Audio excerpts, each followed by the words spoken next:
우리 증시가 너무 약세를 면치 못하다 보니까 사학개미 열풍이라고 하는 해외 주식, 특히 미국 주식에 대한 열풍 현상이 벌어지고 있는데 이 점 한번 살펴보겠습니다.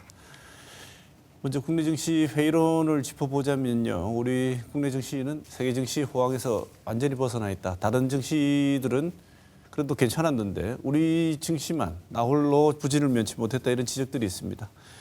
한국 증시가 이 다른 해외 증시에 비해서 얼마나 소외되었는지 오 의원님 말씀 주시죠. 2024년은 역대급 디커플링을 보인 한 해였습니다. 한국과 미국, 코스피와 S&P 500이 아니고 한국 그리고 한국을 제외한 주요국 증시가 다 디커플링을 보였다고 볼 수가 있습니다. 말씀하신 대로 이제 연말로 가면서 여러 악재가 터지면서 주가가 계속 부진했기 때문인데요. 아직 거래일이 하루가 더 남기는 했지만 이대로 장이 마감한다면 코스피는 7월부터 6개월 연속 하락, 코스닥은 4월 이후부터 9개월 연속 하락하는 겁니다. 네. 월 기준으로 봤을 때는 코스피는 상승한 달이 3달, 코스닥은 2달밖에 안 되는 건데요. 근데 반대로 미국을 보면 다우나 S&P 500, 나스닥 지수 보면은 올해 2달 빼고는 모든 달이 상승을 했었습니다. 코스피 시장에 상장된 주식의 3분의 1이 연초 대비 주가가 하락을 했다고 하니까 주식 시장이 얼마나 부진했는지를 아실 수 있을 것 같습니다. 네. 그러지 않아도 이렇게 한국 증시가 소외되고 있는 와중에 삼성전자의 주식 반등은 언제쯤 가능할까? 이 많은 분들의 관심입니다. 왜냐하면 정말 국민주라서 안 갖고 계신 분이 없을 정도로 조금씩은 다 갖고 계실 것 같아서 관심이 많을 것 같아서 한번 질문 드려봅니다. 삼성전자의 시총 비중은 25% 정도 되는 거니까 삼성전자가 떨어지면 코스피 지수 떨어질 수밖에 없는 것이고요. 반대로 오르게 되면 코스피 지수도 같이 올라가는 이런 모습들을 보일 수 있습니다. 그렇기 때문에 삼성전자의 반등은 코스피 지수의 반등에 있어서 굉장히 중요한 의미를 가진다고 볼 수가 있는 거죠. 삼성전자가 그럼 과연 언제쯤 이제 반등할 수 있을 것이냐? 현재 주가가 떨어지는 이유를 살펴보면 반도체 시장에서 삼성전자가 가지고 있는 그 초격차의 지위라는 것이 지금 계속해서 흔들리고 있는 상황이기 때문에 삼성전자의 주가가 떨어진다고 볼 수가 있습니다. 지금 AI 시대가 도래를 하면서 고대역폭 메모리에 대한 수요는 오히려 증가하고 있거든요. 이런 것을 잘 흡수를 해서 지금 기업 실적을 상당히 높은 수준까지 끌어올리고 있는 SK 하이닉스의 경우를 살펴보면 주가가 오히려 상승하는 모습을 보였던 것을 알 수가 있습니다. 올 한 해 코스피 지수가 굉장히 부진한 흐름을 보였지만 SK 하이닉스 같은 경우는 오히려 주가가 상승하는 모습들을 보였거든요. 이런 것은 결국은 기업이 얼마나 현재의 업황에 적극적으로 대응을 하고 거기서 선도적인 지위를 유지할 수 있느냐가 주가에 가장 크게 영향을 미칠 수밖에 없다라는 부분입니다. 전체적인 반도체 업황 사이클이 나쁘다라는 것을 감안하더라도 현재의 삼성전자는 뚜렷한 미래에 대한 미래 비전을 지금 제시를 못하고 있는 것이고요. 이런 부분들에 대해서 적극적으로 다시 이제 해결 전략들을 제시를 하면서 시장의 반전을 이끌어낼 잠재력은 충분한 기업이라고 볼 수가 있는데 다만 그러한 모습들이 나타나려면 최소 내년 2분기 정도는 되어야 이러한 해결책들을 그리고 변화되는 모습들을 우리가 기대해 볼 수 있지 않을까. 따라서 내년 1분기까지는 계속해서 부진한 흐름을 이어갈 가능성이 오히려 더 높아 보입니다. 네. 미국 증시 같은 경우에는 트럼프 랠리라고 해서 한참 달려가고 한국은 아까 오 의원 말씀하신 것처럼 디커플링이 되어버렸습니다. 떨어져 버린 거죠. 우리는 내려가는 길로 가고 그쪽은 한참 달려가는데 미국은 트럼프 랠리라는 현상이 있고 우리는 이렇게 되는 이유, 디커플링 현상의 이유가 뭡니까? 우리나라의 그 시가총액 상위 기업들을 보면은 반도체, 2차 전지처럼 글로벌 경기에 좀 민감하게 반응하는 종목들이 좀 포진해 있습니다. 그러니까 우리는 안정적으로 보수적으로 투자한다고 해서 시가총액 상위 종목들을 투자를 했는데 경기 여건이 나빠지면서 이제 투자에도 손실을 좀 가져오게 된 상황인 것 같습니다. 국내 증시에 전반적으로 좋을 게 딱히 하나도 없는 상황입니다. 정치적 리스크가 빨라도 내년 1분기, 좀 길면은 내년 상반기까지 이어질 것으로 전망이 되고 트럼프 리스크도 이제 직접적으로 영향을 받을 시기가 다가오고 있고 환율 레벨도 높아져서 대부분의 투자자분들이 국내 주식만 투자하신 분들은 올해는 좀 힘든 한 해를 보내지 않으셨을까 그렇게 생각을 합니다. 네, 황 의원님, 이 디커플링 지속될 것으로 보십니까? 트럼프 대통령은 지금 보편적인 관세를 추가적으로 10%에서 20% 정도 모든 국가에 대해서 부과를 하겠다. 그리고 중국에 대해서는 60% 정도 관세를 부과를 하겠다라는 이제 저 공약을 밝혀왔습니다. 그리고 실제로 실현 가능성은 상당히 높다고 전망해 볼 수가 있죠.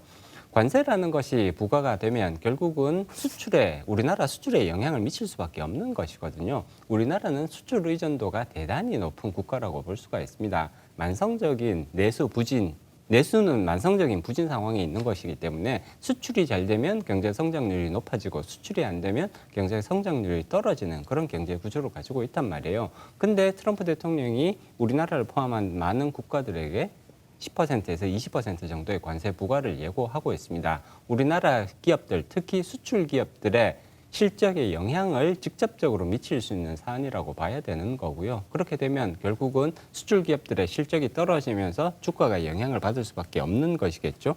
그리고 또 한 가지, 이렇게 되면 전반적인 경제 성장률이 떨어지게 됩니다. 안 그래도 부진한 그런 경기 흐름이 이런 수출 부진으로 인해서 또 한 번 타격을 받을 수 있다. 이런 것들이 전체적으로 거시경제 환경에 있어서 기업 실적 개선에 있어서는 부담 요소로 작용할 수밖에 없는 것이고요. 오히려 기업 실적을 떨어뜨릴 수 있는 그런 요소가 되는 것 같습니다. 이러다 보니까 트럼프의 이제 여러 가지 이러한 경제 정책들, 관세 정책만 부담을 주는 것이 아니라 예를 들자면 이민 정책이라든지 그다음에 재정 확대 정책 이런 부분들이 다 금리를 높이고 그다음에 인플레이션을 강화할 수 있는 그런 정책들이다 보니까 국내 기업 실적에 상당 부분 부담 요소로 작용할 가능성이 높은 거고요. 그 충격은 당연히 미국 기업들보다는 우리나라 기업들이 훨씬 더 크게 받을 수밖에 없는 것이죠. 이러다 보니까 미국의 주가 흐름과 우리나라의 주가 흐름이 굉장히 이제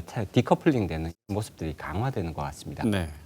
글로벌 투자자들 외면하는 이 시장, 그다음에 우리가 내부적으로 봐도 전망이 좋지 않다. 그러면 당연히 개인 투자자들도 우리 시장을 떠나서 비트코인이나 아니면 미국 시장 이런 쪽으로 눈을 돌릴 수밖에 없을 것 같습니다. 근데 한편으로는 이런 투자 이민이 이미 많이 올라버린 미국 증시라 아니면 암호화폐로 이동하는 게 과연 위험하지는 않은가? 안전한 투자일까? 고민하는 분도 많은 것 같은데 이 점은 오기 위원 어떻게 보십니까? 미국 증시 고점 논란이 뭐 하루 이틀 일이 아니고 2024년 내내 있어 왔습니다. 미국 증시 이제 고점 아니냐, 이제 빠지는 거 아니냐 했는데 2024년 뭐 57번이나 그 신고점을 경신했다고 하니까 뭐 미국 고점 논란 이제 조금 더 접어두셔도 될 것 같습니다. 우리 자산이 한정이 돼 있으면요, 우리가 자산을 배분하고 뭐 투자의 우선순위를 정하는 거는 뭐 너무 당연한 전략입니다. 근데 우리 증시에 대한 좀 우리나라 기업들에 대한 펀더멘탈에 대한 의심이 좀 커지고 있는데 미국에 상장되어 있는 AI 산업들이 높은 수익을 기록을 하다 보니까 미국 증시로 이동하는 거는 어쩌면 좀 자연스러운 현상 같습니다. 네. 그래서 11월 말 기준으로 보니까 미국 주식 보유 규모가 1,070억 달러에 달하더라고요. 코로나 팬데믹 시작됐던 2022년 1월과 비교를 해보면 1,060%가 증가한 겁니다. 해외 주식 투자가 늘면서 증권사들은 시스템 계속 개편하고 있고 수수료 인하하고 있고 미국 주식에 관한 정보 얻는 거 이제 어렵지 않습니다. 그러니까 한국 주식 투자에 들일 노력으로 더 높은 수익을 가져다 주는 미국 주식으로 이동하는 건 어쩌면 좀 당연한 거 아닐까. 그리고 우리가 뭐 좀 신경 써야 되는 부분은 뭐 세금 문제는 물론 있습니다. 양도 차익에서 250만 원까지만 비과세 혜택을 제공하니까 이제 이 부분에 대해서 세금을 어떻게 할까 고민을 하시는 부분도 있지만 지금 달러 계속 올라가는 상황에서 미국 주식에 투자하는 것은 자본 차익 누리고 달러 투자 효과까지 다 같이 누린다는 측면에서 뭐 미국 주식으로 많이 이동을 하시는 것 같습니다. 네, 황 의원님, 암호화폐 너무 지금 엄청나게 올라 있는데 너무 고평가된 거 아닌가요? 그다음에 이 투자 이민 어떻게 보십니까? 미국 주식 지금 이제 고평가 논란 계속해서 이어지고 있습니다. 근데 이제 한 가지 제가 한번 드리고 싶은 말씀은 사실 주식 투자의 활동에 있어서 굉장히 중요한 원칙 중에 하나가 분산 투자를 하라는 거잖아요. 그렇기 때문에 분산 투자는 여전히 굉장히 중요한 의미를 가진다고 말씀드릴 수가 있습니다. 분산에는 여러 가지 의미가 있기는 하지만 지리적 분산도 중요한 분산의 개념인 거거든요. 우리나라 시장에 투자하는 거 그리고 미국 시장에 투자하는 거 사실 원칙론적으로 말씀을 드리면 이 양쪽 시장에 모두 투자하는 것이 합리적인 선택이라고 볼 수가 있습니다. 많은 국가들 주식시장이 동조화되는 그런 측면들이 있기는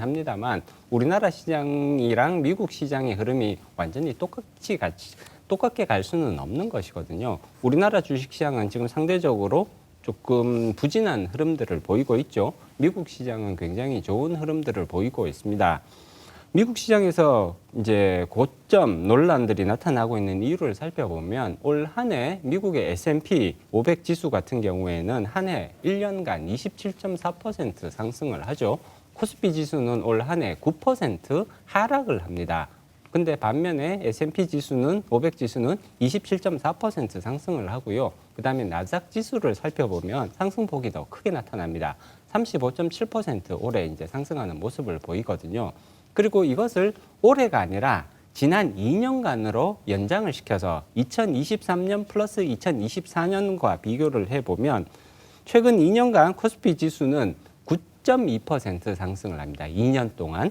근데 S&P 500 지수는 58% 상승을 하고요. 나스닥 지수는 무려 93% 지금 상승을 하고 있거든요. 2년간 S&P 지수와 나스닥 지수는 계속해서 상승 흐름을 보였다라고 말씀드려도 무방할 정도입니다. 이렇게 2년 넘는 시간 동안 지금 계속해서 상승 흐름을 보이다 보니까 이러한 상승세가 과연 지속될 수 있을 것이냐에 대한 불안감은 커져갈 수밖에 없는 것이고요. 그렇기 때문에 미국 주식 지금부터는 조금 더 신중하게 판단하셔야 된다라는 얘기가 자꾸 나오는 것이 2년간의 이런 상승 흐름을 그럼 과연 2025년에도 이어갈 수 있을 것이냐.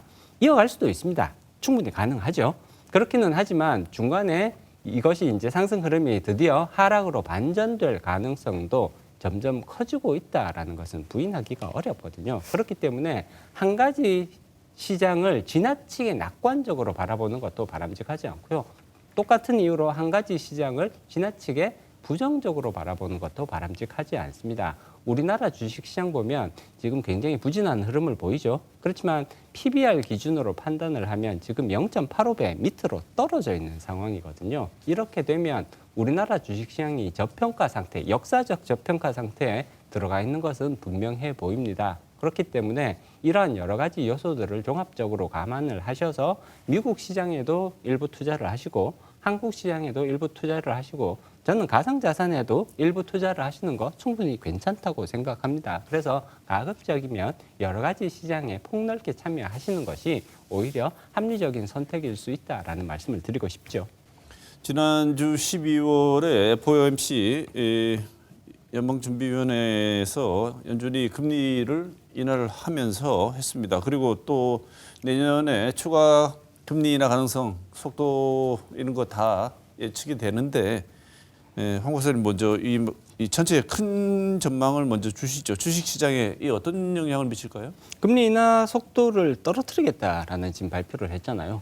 기준금리를 0.25% 인하했다라는 점보다 훨씬 더 중요한 것은 내년도에 기준금리 인하 속도를 떨어뜨리겠다라고 얘기한 부분이 훨씬 더 중요하다고 볼 수가 있습니다. 이전까지는 내년에 연준은 기준금리를 4회 정도 인하할 것으로 예상을 하고 있었습니다. 그래서 내년도 1%포인트 정도 기준금리를 떨어뜨릴 것으로 전망을 했었는데 연준이 스탠스를 완전히 바꿨죠. 내년도에 4번 기준금리를 인하할 것이 아니라 2번 정도만 기준금리를 인하할 것이다. 이런 쪽으로 완전히 입장을 선회를 했습니다. 이렇게 되면 기준금리 떨어지는 속도가 줄어든다는 것을 의미하는 거고 연준이 그만큼 통화정책을 예상보다는 타이트하게 빡빡하게 가져갈 것이다라는 것을 의미하는 거죠. 따라서 시중의 유동성에 전반적으로 영향을 미칠 가능성이 높습니다. 연준이 돈 푸는 속도를 떨어뜨리겠다라는 그런 의미로 해석이 가능한 부분이기 때문에 전반적인 시장 유동성이 축소될 가능성이 높다고 예상해 볼 수가 있는 것이고요. 연준의 이러한 결정은 우리나라 주식시장에도 직접적인 영향을 미치는 요소가 될 수밖에 없습니다. 외국인 투자자들을 통해서 국내로 유입될 수 있는 유동성의 규모가 줄어들게 된다는 것을 의미하는 거고요. 그렇게 되면 수급 상황이 조금 불리하게 바뀔 수밖에 없는 것이잖아요. 주식 시장이 부담을 느낄 수밖에 없는 그러한 시장 환경이 만들어지고 있다. 이렇게 평가할 수 있습니다. 네. 미국 연준 발표 이후에 우리 주식 시장 어떤 영향이 있습니까? 주식 시장 뭐 아시겠지만 25bp 인하했는데도 주식 시장 그날 부정적인 반응을 바로 즉각적으로 보였습니다. 말씀하신 것처럼 이제 금리 인하 속도가 좀 조절될 것이라는 그런 우려가 있는데요. 금리 인하 속도 줄어들면 이제 원달러 강세 그 달러 원화 가치가 이제 빠르게 낮아지기가 좀 어려워 보여서 외국인 투자자들 큰 손들 돌아오기 어려우면 국내 증시 좀 어려움을 겪을 수 있을 것 같습니다. 네. 올해 뉴욕 증시는 대형 기술주 그룹이라고 불리는 매그니피센트 7, M7이 주도하는 모습이었습니다. 그래서 M7 위주의 투자, 안전하다, 이 회사들이 성장세가 크다는 측면에서 많이 투자를 하신 것 같은데 이런 투자 방향, 미국 투자를 고려하시는 분들 같은 경우에는 이런 증시 전략이 여전히 내년에도 유효할지요? AI가 좀 미국 증시를 이끌어가는 테마는 내년 상반기까지는 이어질 것으로 보고 있는데요. 그렇기 때문에 이제 M7 투자 전략이 유효할 수 있습니다. 그런데 최근 주가 흐름을 보면 테슬라를 제외한 나머지 6가지 종목은 연초에 비해서 상승세가 많이 둔화됐습니다. 투자 전략 자체는 유효할 수 있지만 이게 2024년, 2023년만큼의 성장률을 기대한다. 그러면 조금 실망스러운 결과를 가져올 수 있지 않을까 그렇게 전망합니다. 황선 박사님 어떻게 보세요? 네, 일단 오 의원님의 의견과 비슷하다고 말씀드릴 수가 있을 것 같고요. 지금 M7을 중심으로 해서 주가가 굉장히 큰 폭의 상승을 보여왔던 것이 사실입니다. 그리고 엔비디아 같은 경우에는 사실 기록적으로 높은 주가 상승률을 보여왔죠. 문제는 이제 이러한 상승률이 계속해서 이어지기가 쉽지가 않다는 점입니다. 그동안 AI에 대한 기대감으로 해서 미국 관련 주식들이 상당히 빠른 주가 상승 흐름들을 보여왔습니다만 AI라는 것이 과연 어느 정도 수익을 창출해낼 수 있을 것이냐에 대한 우려는 오히려 점점 더 커져 왔었거든요. 그리고 이제 가장 대표적인 AI 수혜주라고 봤던 엔비디아 같은 경우도 지금 기대감이 너무 높아져 있는 상태이기 때문에 그러한 기대감을 앞으로도 계속해서 충족시킬 수 있을 것이냐에 대해서는 상당히 우려스러운 그런 견해들이 지금 계속해서 나오고 있습니다. 이전에 그런 빠른 주가 상승 흐름은 더 이상 이어지기가 어렵다. 오히려 지금은 고점 근처에 온 것이 아니냐라는 그런 이제 견해들도 많아지고 있는 것 같습니다. 그렇기 때문에 사실 이러한 M7에 대한 기대감은 눈높이를 조금 낮추시는 그런 이제 전략이 필요한 시점이라고 봐야 될 것 같고요. 내년도에 추가적으로 조금 더 상승할 수 있는 그런 부분들이 있을 수 있겠습니다만 전반적으로는 이전 2년과는 확연하게 구분되는 그러한 주가 흐름들을 보일 가능성들이 커지고 있다라는 점, 조금 더 방어적인 관점에서 이러한 종목들에 대해서 접근하실 필요성이 있을 것 같습니다.